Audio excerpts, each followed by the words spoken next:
is electrician channel.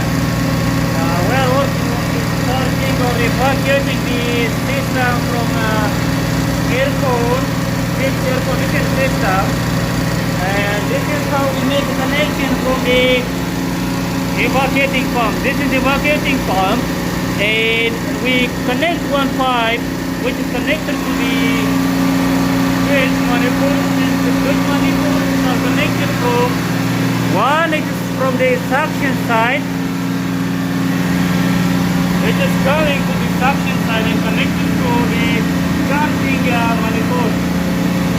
And the other one is for the discharge. It is connected one, the red one connected to the discharge side of the main air compressor. So the main air compressor is now we are evacuating, and the other pipe hose is connected to the vacuum gauge. This vacuum gauge will show us the exact amount of vacuum inside, or the pressure inside the compressor of the system. So now it is showing minus 15 inch mercury, and this is how it works. So the system is now evacuating, and as you can see from the system,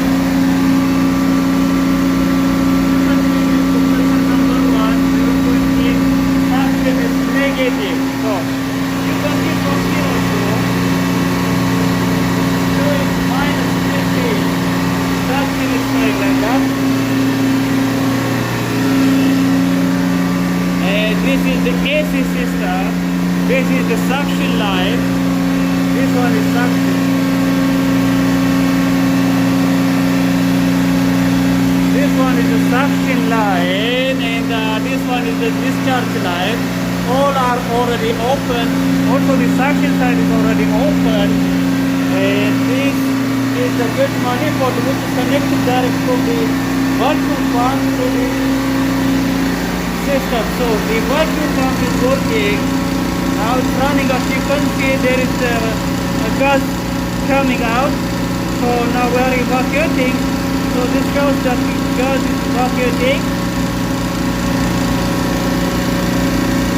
And from here you can see the pressure is increasing.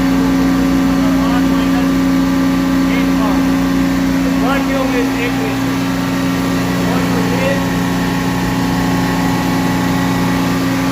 Also here you can see it is from suction, and from the discharge side, from the compressor side, and from the condenser side. And this is the vacuum gauge showing minus 30. This is how it works. This is how the ship's AC system evacuation.